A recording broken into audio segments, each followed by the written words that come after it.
ഹംപിയുടെ plan നോക്കിയിട്ട് വന്നവരാണ് നിങ്ങളെല്ലാവരും. സോ ഹംപിയിൽ എത്താൻ ഭയങ്കര ഈസിയാണ്. നിങ്ങൾ കേരളത്തിൽ നിന്നായതുകൊണ്ട് നിങ്ങൾ എവിടെ നിന്ന് വേണമെങ്കിലും കയറിക്കോ. ബാംഗ്ലൂർ എത്തിയാൽ മതി. ബാംഗ്ലൂരിൽ നിന്ന് ഹൊസപ്പേട്ട് റെയിൽവേ സ്റ്റേഷനിലോട്ട് ട്രെയിൻ കയറുക. നിങ്ങൾ പോകേണ്ട രീതി പറഞ്ഞുതരാം.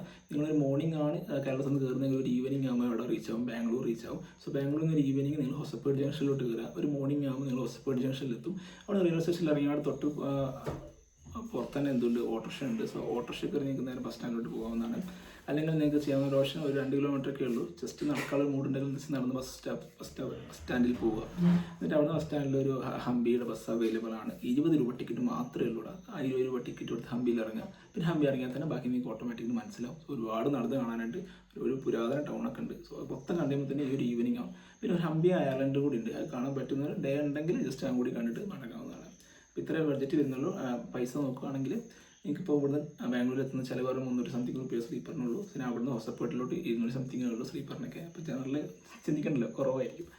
അപ്പോൾ അവിടുന്ന് ബാക്കി ഫുഡും കാര്യങ്ങളൊക്കെ വരുള്ളൂ. 1000 റുപ്പീസിനുള്ളിൽ എനിക്ക് ബഡ്ജറ്റായിട്ട് സിമ്പിളായി പോരാവുന്നുള്ളൂ. അപ്പോൾ എല്ലാവരും പോയി അടിച്ചു വിളിച്ച് തരിക. Bye. See next video. Subscribe ചെയ്ത് ചെയ്യുക.